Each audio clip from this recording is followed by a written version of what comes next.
All right, perfect. Hello, guys.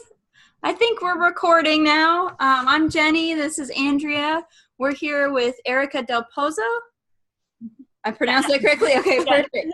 She's the founder of Joy Energy Time and an occupational therapist. So we're really excited for you guys to be here, and we're going to ask her some questions, get to know her.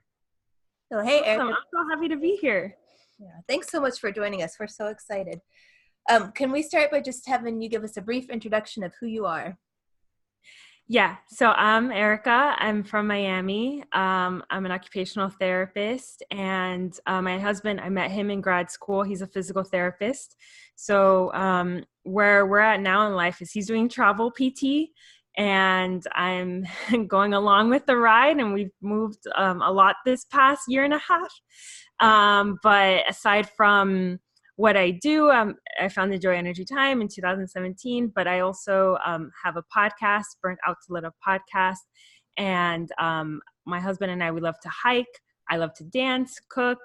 I'm really big into self-care, travel, and I like to do handstands for fun. That's a random fun fact. So that's awesome.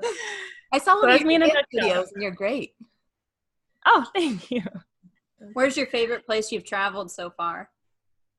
That's always a tough question. My favorite place in the world is Spain. I love going to Spain. Oh, I want to go there so bad. It's so cool. We've been a few times and I love the different cities, but in the US, I also really love Yosemite, and I love just about any national park I've been to. So I like to travel. I've liked most places I've been to. Nice. There's a national park in Arkansas. It's really small, but if you're interested, that's where we're at. Maybe one day. Maybe one day. Okay, so the next question, why did you decide to become an occupational therapist, and kind of what drew you in? Yeah, so since I was a little girl, I was always into the human body and anatomy and science. And I really loved like looking at those encyclopedias with like muscles and the different systems in the body. And I was obsessed with it, and I wanted to be a doctor. And then as I got older, I started to develop more interests like journalism, writing, like the people. I thought I was going to study anthropology. And then I got into dance. Like I was dancing my whole life, but then when I got to college, I decided that it'd be a great idea to pursue a professional dance career, which looking back, I would totally change that because it was just such a difficult journey. But in that journey, I learned a lot, and it taught me a lot. I broke a few bones, and I realized, I also developed an eating disorder, just trying to get to this certain place of where I thought I needed to be and look like to be a dancer. And then I realized that this just wasn't sustainable. And I started to think about my other interests where I could have like a long, flourishing career. And then I met a friend of a friend that was an occupational therapist. And so she told me about what OT was. And then I was hooked because it was like the perfect balance of like science, anatomy, the body, but also creativity and people and different things, like different factors that I really enjoyed. So that's kind of what hooked me into OT. And then I went to OT school right after undergrad, and the rest is history. Yeah. How long have you been in OT? Over 5 years. 5 years. Wow, nice. What school did you go to? Nova Southeastern University in Fort Lauderdale. Oh, okay. Gotcha. Very cool. We're both lefty. Huh? We're both lefties. Oh, yeah. Yep. Jenny and I. A little weird in the head, right? Yeah. I love left-handed people. So obviously your company is working with healthcare providers that are burnt out. So tell us a little bit about your journey with burnout. Yeah. So it was so interesting because we don't learn about this in school, and we're not prepared for this, especially I think like when I entered OT school, I thought it was like a unicorn of a career. Like, this is the most amazing career. I didn't even think or know what burnout was or anything, like any notions of that nature. So when it started to happen, I was in disbelief, or maybe I think I didn't want to believe it was happening. And it was like a gradual, little by little progression, day after day, month after month, of being completely depleted mentally, like emotionally. And I felt it in my body. There was like a physical fatigue. And my first job out of school was great. Like, it was a great support system, great team, great people. But I, in this particular case, had trouble setting boundaries with workload. And I felt like my workload was never ending. Like, I would see my mom, who's in marketing and sales, not in healthcare at all, but like she'd be at home until midnight answering emails. And I remember thinking, oh, in my career, I'm never going to take work home. I treat patients at work and I come home. But like, I started to stay up to 11 o'clock midnight doing documentation and evaluations. And on the weekends, spending hours and hours like doing all this paperwork. And it was never ending. And so like, I just crashed one day. I totally, I think I was trying so hard to keep it together. There was just like one thread keeping all of me together. And my coworker asked me, "Are you okay?"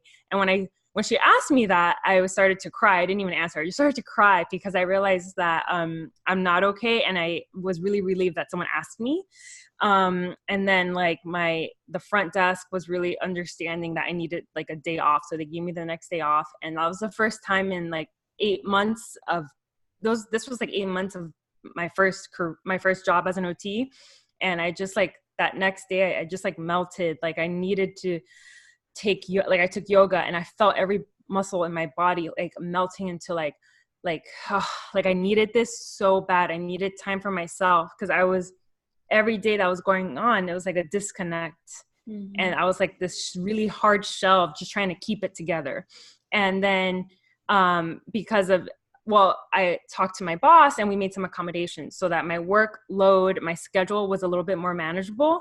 Mm-hmm. And that helped to take some of the burden from my exhaustion, like that came from like all this workload, and that helped. And I was able to sustain myself in that job until I left, because I moved. So I was there for like over 2 years. And then I moved because my husband at the time, we just got engaged.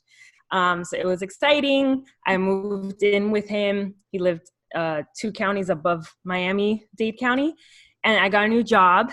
And then little did I know that this job that looked perfect on paper, highest paying job I've ever had, all these like, rainbows and ponies and everything, behind the scenes, it was a very corrosive work environment. Yeah. And there was high turnover.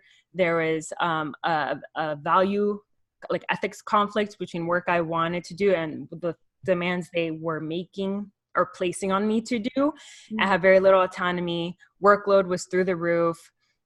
Just a lot of things going on that I didn't agree with, and that would cause me extreme amounts of stress, and was even more, this was more troublesome than my previous job for me to go through.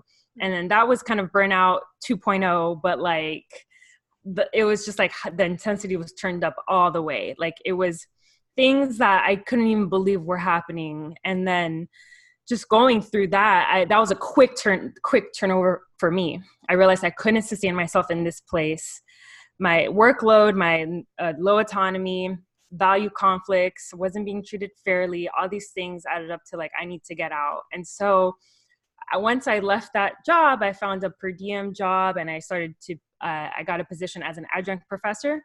And then during this time, I had so much time to breathe and reflect on my past experiences with burnout, and understand and kind of piece together what had happened, because the start of my career, I just didn't expect these things to happen. I expected me to have a job for like 30 years as an OT and just feel so happy and content. And I did have many happy days, especially in that first job, but it was so much more than I had expected. And then going into situations where I didn't know what to do, it was really, something I had to reflect upon moving forward. And that over time in these new positions, I started to think about my experiences more and more, and started to learn and understand I'm not the only one. And that's what led to the creation of Joy Energy Time.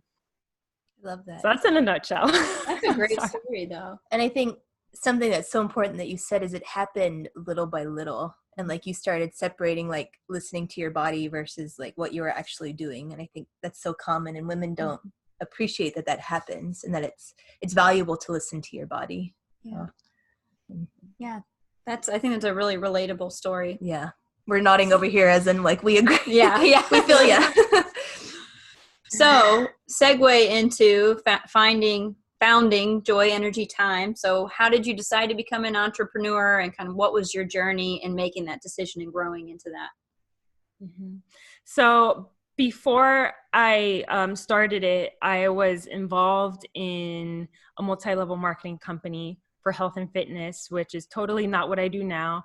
But because I was doing that, they, give you homework, listen to podcasts, read books, and little seeds were planted in my head of personal development, being an entrepreneur, because I never had that in me before and never was interested in business, never thought I could do business. Like wasn't interesting to me. But then I started to realize that because of my creativity, that's such a big part of me. And I'm such a big vision, big dreamer type of person. I realized that I can do something where I can have a business that feels organic to me. And so those previous experiences were the stepping stones into going for it, like listening to every business podcast I could and learning and reading every blog post and starting to figure out, okay, this is what I do. I file for an LLC. And then, since from the time I started it until now, I've made, especially in the beginning, like so many mistakes because like I don't have a background in business, but I just figured as long as my heart is in the right place and I know I'm so determined and I have that big vision that I will eventually get there. So I've given myself a ton of grace because that first year and a half, I didn't do anything with my business. I just like had a business, but I wasn't like really doing anything. I mean, I started an Instagram and I started little things with my website, but it was just very rudimentary. So it's been a really slow and steady progression, but I'm also fortunate that I've had that will to just keep pushing even through all the mistakes. Yeah. It's hard work. I mean, it definitely is. Yeah. And I feel like that's a lot of people's stories is they start little by little because there is a lot of fear in like just going all in and just doing it all at once. And the learning curve is kind of like, yes, big time. Now, that's awesome. So my next kind of follow up to that is we did a vision challenge back in January, kind of helping our members get a better idea of what it is that they love and like what their vision is for the future, whether that be staying in the clinic or like creating their own business like you. So we wanted to ask you, what is it that you love, your highest values, and how you bring those into your business and your business model? That's a great question. So I recently did an exercise where I put our core values on our website, and I should have read them really quick before coming on here. But like I know one of the most important one there is integrity and having fun. And so if I'm not having fun, then it becomes more burdensome. It becomes more work. And then I feel like I have to always, every single thing I do, I tie it back to how this is going to help someone, and always doing things that are aligned with my integrity. Because sometimes I'll get pitches or sometimes like pitches for different people to come on the show, or companies will pitch to collaborate and it doesn't feel right. Like it just feels very wrong. And so I'm never going to go with something like that if it's not aligned. And just being transparent, because it's right now we're a really small company. It's just my husband and I mainly, with some, different collaborations every now and then with like, quote unquote, like different healthcare influencers or things like that. But mainly it's my husband and I doing all the work. So we just approach it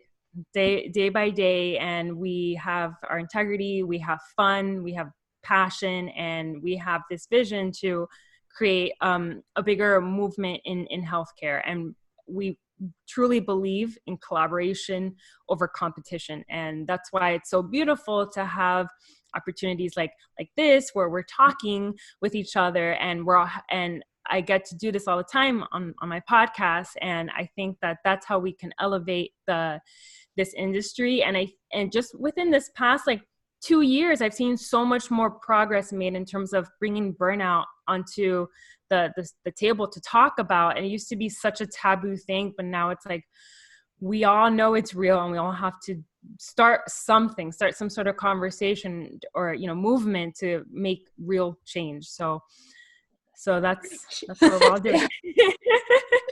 And I love in your business model, like you talk about, if it doesn't feel right to you, you don't do it. And I think that's something in the medical field, we have to do a lot of things that don't feel right, that we're treating, and we have to do productivity standards and like treat multiple patients at once. And I think that's something so beautiful in creating your business. It's fun.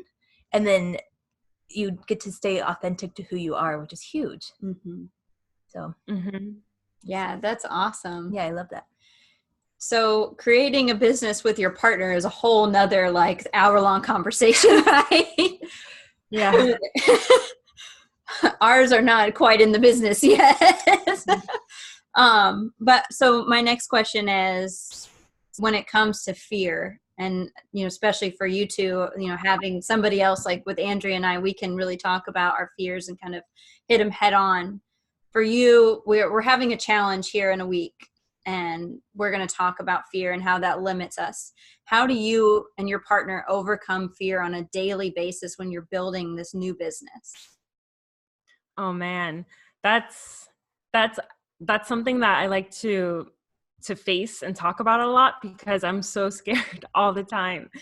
And I understand that if I allowed my fear to get in the way of what I wanted to do, then I probably wouldn't have even started this in the first place. And I feel like fear, there's a quote from an ancient Roman, I can't remember his name, but the quote is, and I'm going to get the quote wrong too, but it's something about the obstacle is the way. So allowing obstacles and like not being afraid, because they are going to come, and understanding that is a part of the way. And to face if you have a vision and it's so strong, you feel it, but of course it could be a little scary, like to go towards that, like little by little, and understand that it's okay to do it scared. And there's a difference between like fearless and courageous. Like I'm not fearless, and I don't think that any of us can be truly fearless, but I think we do it scared. That means like we do it courageously. And I'm a little scared every day with an email I send or a launch I'm doing.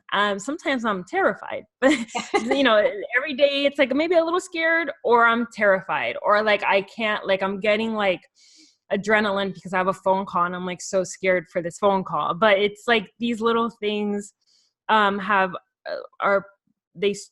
the end of the year, at the end of the day, at the end of whatever, they string together and they add up. And so you want to make sure that you can identify your fears and understand, like, I'm scared for a reason, and this is how I'm going to go towards that action.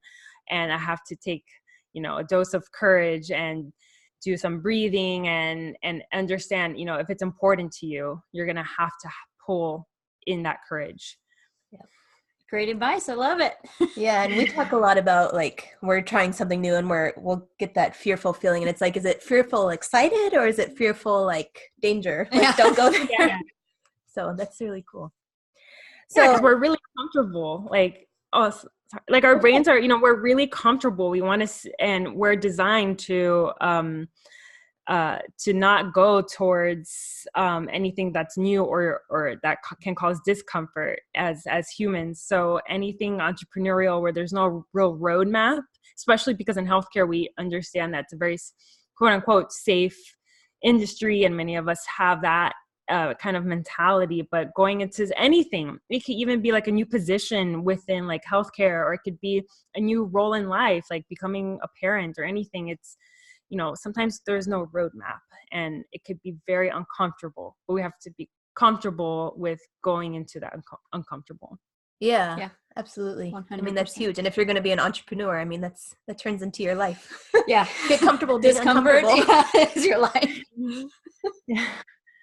So speaking of all these things that you're getting into, like, tell us, what are you doing now? What projects are you working on now? So as of now, we have our subscription. So it's like a wellness subscription. That's like our biggest thing right now, and we started it in September of 2019. And so it's fairly new, Oh, and there's a lot of experimentation I'm doing inside of it. But it's it's a subscription where it's like half, like 50% like conversational threads type of things you would see in Facebook, and then 50% content, resources, guides, educational materials. So it's kind of like both.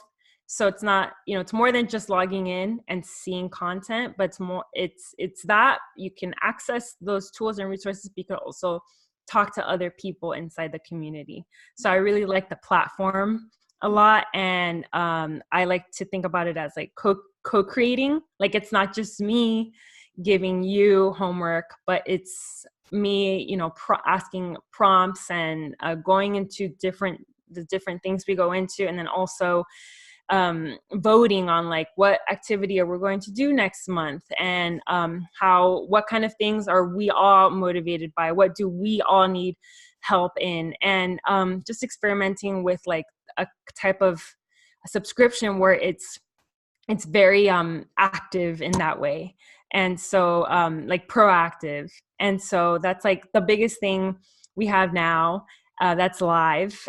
But we also have our media products, like our podcast, Burnt Out to Lit Up, and we also have our newsletter, and Pinterest, Instagram, the blog. But basically, like anywhere online you can probably find us. yeah. And then for what we're planning in the future, which I've already announced it, like it's not really a secret, but we're planning to host an annual summit and event series. And so taking this idea of collaboration onto the real life stage and building something like a tangible event for healthcare providers, and to receive education, but also to grow and connect, and so much more than what I've traditionally like attended in terms of like traditional conferences. I have something different in mind. So that's where we're going, but we're just Awesome. barely getting started, and this is the thing that really, really scares me. So That's a good scare. Yeah. That's awesome. That is really we saw your cool. sweatshirts that you're selling. Those are really cool too. Oh, thank you. Yeah. Just a little like a fundraiser. So like that company, for every shirt purchased, that's like a fundraiser, and it's really cool. So we have a new logo. We're really happy with it. So we're like, let's start our fundraiser and let's just get this started now. And I think you're going to make such a difference by bringing everybody in. You're not saying I'm the only one who's the expert here. It's like we're a team. We're all adding to the conversation to create change. I think that's huge. Yeah, I'm so excited. Like we've talked about that too, that, you go to, for us as PTs, the APTA has that annual CSM, and you go and you're learning and learning, but it's like the real thing I need is for someone to take care, like tell me how to take care of me. That is awesome. I'm so excited to hear more about that. Yeah. I can't wait to keep planning it, because I've been dreaming about this since I started my company, but it's always been like, I like, my heart drops every time I think about it, because it's going to take so much more people than me, and I'm used to doing everything by myself, and like I'm more than willing, like I'm dying to have a team already. Yeah. So it's just like a matter of getting the means of going through this and building something greater than myself. So yeah. That's so cool. That's awesome. Well, kind of tying into our next question, what is your biggest dream in business and in life? Oh man. Okay. I got hot. Let me just take this off. I know, I am too. It gets hot in here, like at this time of the day. So my biggest dream in business is like, if I had like my dream business, what it would be is an annual summit with pop-up event series throughout the country, and also probably 1 or 2 retreats. And when I think of summits and events, I think of having keynote speakers and having panels and all these sorts of experiences for healthcare professionals to take part in, that it's going to hit upon personal wellness, workplace wellness, and then creating that ripple effect with all the people that we invite and that speak and host events and workshops inside our events, of like creating like this wave of like fresh air in healthcare, that like we're not going to an event doesn't have to be a stuffy, boring thing. Like it could be fun and it could be enriching and all these things. So that's our dream, is to really get that up and running, along with a more fleshed out media outlet. So more like perhaps YouTube, like we were talking about before we started filming, like YouTube, and keeping the podcast and getting more awesome speakers, and really fleshing out our website, so it could be like a hub for all these sorts of personal and work wellness resources for healthcare professionals. And I'm also working on writing a book right now, so becoming an author, and perhaps getting opportunities from that to speak or host workshops for corporations. I don't know where that's coming. I just really, it's been in my heart since I was a little kid to be an author. So again, another thing that terrifies me that I'm working on now, like because I've never written a book before, but this is technically I have. When I was a kid, I wrote my first book as a kid, but we expect to see that shortly. Yeah, that's not going to be published. It's still in my parents' house. But yeah, it's just that's my personal dreams, is like to really be known as an author and an entrepreneur that's creating, like I said before, like a bigger movement. And then also personally, my biggest dream is Mike and I always talk about our dream life, and we would like to have a van and live out of a van part-time. Love that. Yep. And we would love to have a like vacation home in Spain, and then like 10 or 11 months out of the year, get it rented, like have a property manager, but like own a vacation home in Spain. If we're talking like big, those are our biggest dreams, like to travel and then have our company and then go to Spain like for a month every year. So yeah. That's amazing. Yeah. You can get us all pumped up over here. I know. I'm like, what are the flights for Spain right now? How much? I've been stalking them for actually months. My cousin's there right now, like studying abroad in Madrid. Oh, how cool. Yeah, and he's only 20. I'm like, okay, 10 years younger than me, and you're in Spain, and I can't be in Spain. This is not fair. Soon. You'll be there. So we work with a lot of women in the healthcare system now that aren't quite ready to start their own business. They're not quite ready for the big steps. But if you could give them any advice for women that are working full-time and feeling that burnout, just any functional day-to-day advice that you would give them to cope with burnout, or to help with burnout, to take care of themselves, just anything that you think would be helpful to them. Mm-hmm. So this is last night I was working on a chapter in my book where I talk about starting to talk about the biggest problems with approaching burnout. And it's true, because we hear, online, or we know self-care is really, really big.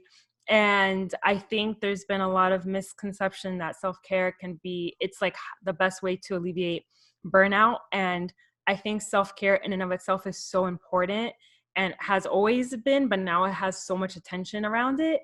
But I think also like the biggest thing when it comes to burnout is understanding what role the workplace is playing, and what are some things in the workplace that can be adjusted, because since burnout is so job specific, we want to make sure that we're not sending the wrong message that I feel like is already out there, where if you just kind of have a self-care day, or you unplug for an hour, or if you meditate, then like that's how we can approach like burnout. And that's just that's one piece of so many different factors. And it's so hard to come up with one singular point of this is what you do, because it's such a unique and dynamic process, and everyone's at a different level, feeling burnout differently than the next person. And thinking about, looking at I like to talk about like a self audit, like audit your workplace, audit how you spend your time off of work, audit, are you mentally attached to work while you're away from work? You're always thinking about your patients, or you're answering emails off the clock, and different things, like either mentally, or you feel pressured to like be responsive to work when you're away from work. And it could be a slew of things. It could be, you not setting the proper boundaries, or maybe you're being taken advantage of, or maybe it's totally different. Maybe you're experiencing workplace bullying, and you have to speak with your higher up manager to problem solve how you can reduce your exposure to bullying that's causing this burnout. And it's like we have to kind of audit our lives and think about the role that the work factors are playing, the work demands. And sometimes those things cannot be changed, and sometimes maybe you're not able to leave that job. So it comes down to how you can efficiently cope and what you can do to manage that. And I think many people are in that position where they're not able to leave their jobs, or for XYZ reasons. It could be family, it could be who knows, but it's like they're at that job, and they need to learn strategies to cope with that stress. And so coping while you're at work, taking that lunch break to step outside, or talking with coworkers, and looking at funny memes, and having that time to laugh at work is actually really beneficial to reduce work stress. And also thinking about your time away from work. What are you doing to replenish yourself? And that's when, yes, the meditation comes in. And I'm a huge meditator, and I started meditating after I experienced burnout, and it has changed my life. But looking at all the different pieces that kind of play a role, and then identifying, and I'm a huge proponent of journaling. So writing down the things and developing that awareness of what it is that is causing me to feel this way. What's the root cause? And then trying to address that before you address like superficially the, how to escape from it. You want to, as much as you can, deal with the root cause. And, of course, you're going to have days where you're not going to meditate, or you're not going to eat healthy. And we just have to pick ourselves back up and take care of ourselves inside of work, outside of work, as much as we can, because our well-being comes before any job. So we have to remember that. It has to. Yeah. Sometimes ice cream is my self-care, and I am not apologizing for that. Oh yeah, I'm a big chocolate fanatic, so I agree with you. Some days it just has to happen. Mm-hmm. Yeah. So really, you said some really powerful things today, and I love your energy. So how can our group members get a hold of you if they're interested in working with you or learning more about what you're doing? Where can they find you, and how can they get a hold of you? So you can always reach me through email. So that's Erika, ERIKA @joyenergytime.com. But you can find anything on our website, joyenergytime.com.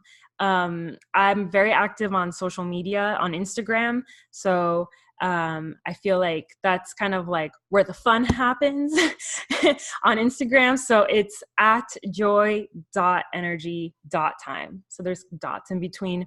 But the website is just joyenergytime.com. And then there you can sign up for our collective newsletter. Find out about our subscription, our podcast. It's like the house where you can find out about the things that we have. And we have other resources, like some free guides. We have some recommendations for continuing ed stuff. We have a ton of things on our site. But you could just always send me an email or send me a DM on Instagram, and I'm always responsive. So I'd be happy to hear from you. We'll put all of this information in the notes so that everybody Okay. can see it. Yeah. Perfect. So now for some fun rapid fire questions. Are you ready? I'm ready. What was your dream job as a kid? Being a doctor. Oh, cute. What are you learning right now? Ooh, like, can I say what I'm about to learn? Yeah. I'm about to learn basic Italian for my trip to Italy. Molto bene. Buongiorno. Yeah, right. I have to learn it right like now because I'm going soon. So Oh, you're going. Where are you going in Italy? Rome, Florence, Tuscany, Venice, and Amalfi Coast. Nice. I've been there. So message me if you want some. Oh, awesome. Okay. Yeah. Okay. Sorry. All right. We're ready. Dark or milk chocolate? Milk chocolate. Milk chocolate. Even though like I wanted to say dark for health reasons, I have to choose milk chocolate. Man. Agreed. You guys. And number 4, if you could go anywhere in the world right now, where would you go? I would choose Tahiti because I've never been there and it looks dreamy. Nice. That does sound dreamy. Sounds warm during this kind of cold, murky days. I know. Do you guys get snow up there in Washington where you're at? So it's like mild in this area, like British Columbia, like Pacific Northwest, it's mild, but we did get snow like 2 weeks ago and the mountains get snow, Right. but like we got snow and it was so cool. But now it's like generally 40s or 50s. So Same here. We haven't seen snow this year in central Arkansas. oh, No, I'm so sad. I'm like, please, just one. yeah, I know. Hopefully soon. Yeah. Well, perfect. Erika, thank you so much for joining us today. Oh, thank you. Oh, thank you for having me. I loved chatting with both of you and I love your group. This is so awesome. You guys are doing great work. So I'm really excited to see where you guys go from here. Thank you. so much. Yeah, some really great information today. We're going to have links to everything she mentioned that she's doing, so you guys can check that out. And we're so excited to have our first video recorded member spotlight. Oh, yay! Thank you so much, Erika. Oh, thank you, Jenny and Andrea. Thank you.